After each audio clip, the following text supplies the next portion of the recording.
Will Mission Impossible Dead Reckoning Part 1 be dead in the water? Or do you reckon it'll be another massive hit for old Tommy Cruise? Well, I just saw an early screening, so let me fill you in. Also, I apologize for the puns, guys. I can't help it. What's up, my dude? Your friendly neighborhood Tony here. And before we get into today's review, I want to give you a little bit of information about my history with the Mission Impossible franchise so you know where I'm coming from. Now, I personally have seen every single Mission Impossible movie and actually just rewatched all of them recently. But I don't want you to think that you have to have seen all of the movies previously in order to get what's going on in this one. You can go into it totally blind if you want to and still really enjoy it. But if you have seen the previous films going all the way back to the original, there's definitely going to be a lot more little things for you to pick out. So for me, I've seen them all. My favorite is probably still the original Mission Impossible, even though I totally understand that that is nostalgia speaking. And the only one I really don't like all that much is the second one, which I think most people would agree with. So as I do with all my reviews, I'm going to give you a little bit of information about the movie in general, what it's about, who's in it, all that good stuff. Then I'll go into the pros and cons, and then finally let you know if I think this is something you should spend your time and money seeing in theaters. If that kind of thing sounds cool to you and you want to keep up to speed on all the new big movies coming out in theaters and on home video, make sure you subscribe. So for those that are not super familiar with Mission Impossible as a franchise, the first 4 movies, I believe, were each directed by someone different. Then from 5, 6, and now 7, which is, of course, Dead Reckoning, all of these movies have been directed by Christopher McQuarrie. And it really feels like he and Tom Cruise have a special bond, and I can definitely see them working together for the foreseeable future. Now, in this particular movie, the plot summary off of IMDb is pretty simple. It just says Ethan Hunt and his IMF team must track down a dangerous weapon before it falls into the wrong hands,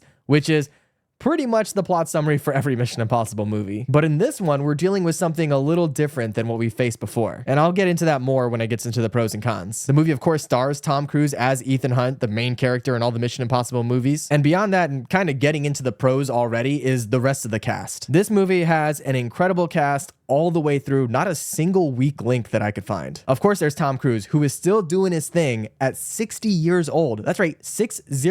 I don't know what this guy's taking, and I'm pretty sure whatever it is, I can't afford it, but I guess I have 30 years to figure that out. Then, of course, you have Simon Pegg and Ving Rhames, who are kind of his core squad and have been in most, if not all of the movies. I think Ving Rhames has been in all of them, and then Simon Pegg showed up in part 2 or 3, I forget. But those are like his main homies, and they both turn out solid performances. Then you have Vanessa Kirby and Hayley Atwell, as well as Rebecca Ferguson, who all bring a lot of depth and emotion to their characters. Also, of course, all 3 of them are shockingly gorgeous, which is just a bonus, I suppose. Then you have a fun returning character who actually hasn't been in a Mission Impossible movie since the very first one. I believe his name is Henry Czerny or Czerny. I'm not exactly sure how to pronounce it. It's a Czerny. But he played a role in the very first Mission Impossible movie, and now you have him returning, which is really cool to see if you're a fan of the whole series. There's also 2 new main villain characters. You have Esai Morales, who plays Gabriel, and he really is such a great foil for Ethan Hunt, for Tom Cruise's character. You really just get the feeling that he's one step ahead of him the whole time, and that it's kind of like with a boxer. If you're not familiar with boxing, something that happens a lot is that even if you have someone who is a very phenomenal boxer, there's always one guy that just has his number, that just has him figured out. And it really feels like Esai Morales' character is that person for Tom Cruise's character. Then you have Klementieff, which I think that's how you pronounce her name. Again, not entirely sure. You probably know her from playing Mantis in the Guardians of the Galaxy movies, but she is totally different than her character in those movies in this one. She's so cold and vicious and just scary. I really love what she does with her character in this movie. Again, it's really just a fantastic cast all the way through. Another pro is, you know, one of the first things that you think about when you start talking about a Mission Impossible movie is the action sequences. You know, Tom Cruise pulling off some of his crazy stunts, and this movie does not disappoint at all. I do think we've seen more extravagant stunts in some of the other iterations in the franchise, but this movie still feels so action-packed the whole way through. You really don't go more than a few minutes without a fight scene or a chase scene or someone jumping off or onto something that they shouldn't really be jumping on or off of. And yet at the same time, it doesn't feel overwhelming. The movie is pushing 3 hours, and you would think with that much action for that long, it would be exhausting by the time you got to the end, but I didn't feel that at all. You know, of course, that is credit to it just being really, really well paced. Also, of course, with a Mission Impossible movie, you're looking at a lot of spy, intrigue, and espionage, and you definitely get all of that here. And also, this movie does something that I almost expected it to fail at, and that is, in each movie in the franchise, they up the stakes with whatever the risk is, whatever the big concern is for our characters. And with the more recent Mission Impossible movies, we were dealing with multiple nuclear bombs. So where could you possibly go from there without coming off as absurd and unbelievable? But those crazy sons of guns did it. I don't know how they did it, but they did it. They upped the stakes while still making us feel like it was at least somewhat realistic. Yes, it is a bit campy and they definitely have technology that doesn't really exist in real life. But while I was watching it, I was really able to suspend my disbelief. And again, that's because of the really good writing in the movie, that we were able to see all of these insane, ridiculous things happen and know that that's not real, but still have it feel real enough. Another pro with this movie is something that they hadn't really done in any of the Mission Impossible movies leading up to it, and that is they infused a fair bit of comedy throughout the film. Not to say that the movie turns into a Guardians of the Galaxy movie, for example, or that it's full of slapstick humor, but there are just little moments where the characters are reacting authentically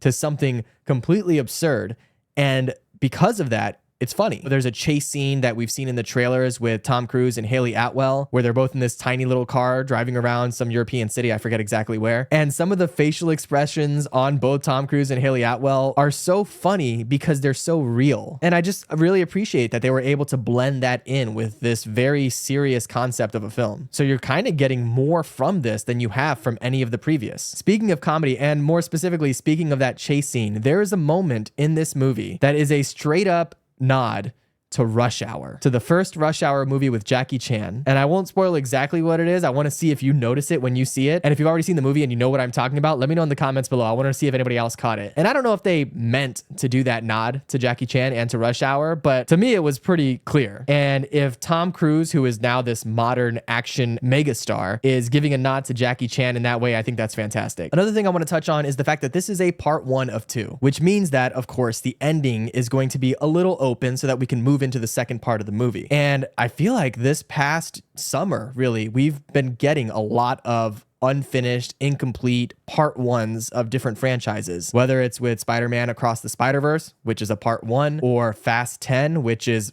Fast 10 part 1. We're getting these movies that are not complete. And with that, it's really easy to make the viewer feel like we're missing out on something. For me, when I watched Fast 10, I thought that was the most egregious. The movie just ends in a way that is completely unsatisfying. And even with Spider-Man Across the Spider-Verse, although I love that movie, my big flaw with it was that it didn't have an actual ending. The movie just kind of concludes and we're just gonna pick up on the next one. But with Mission Impossible Dead Reckoning Part 1, yes, it does leave the story open for the second part of the film, but it has a satisfying conclusion, which is something that is so important for a film like this. So take notes, all you other part 1 movies. Last thing I'll say about the pros is I want you to remember this movie was filmed and done largely during the pandemic. And so again, going into it, I expected that there were going to be some hiccups here and there, some little moments that didn't feel quite right because they couldn't have everybody on screen, but they somehow pull it off.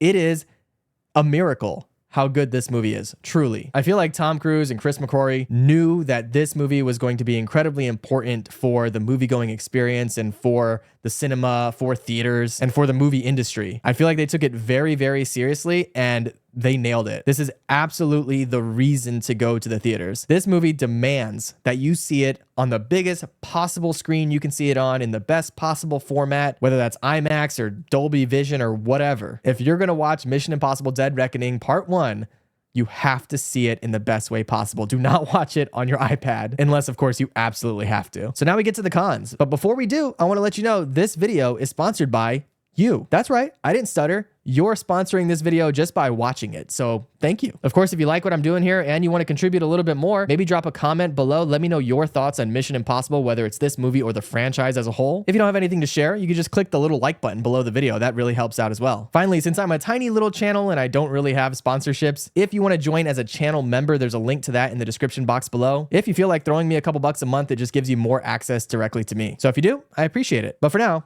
back to the video. Okay, so the cons for this movie, and there's one big one, and that is there are no cons. I know every movie has cons. There are negatives to anything, but you know what? I would have to dig and dissect to find anything wrong with this movie that's worth telling you in this video. And sure, I could probably nitpick something really, really tiny. That's what she said? No.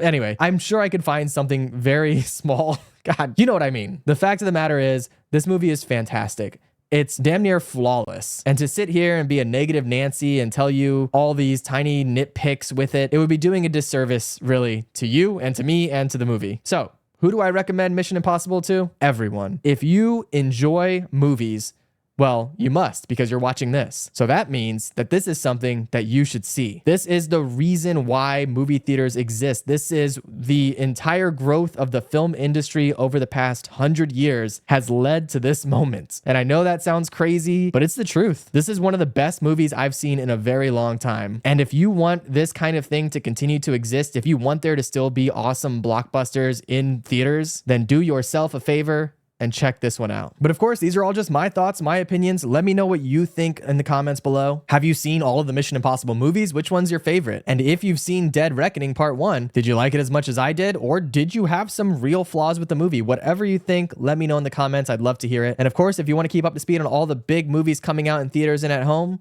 make sure you subscribe. All right, I'll catch you in the next one. Be good.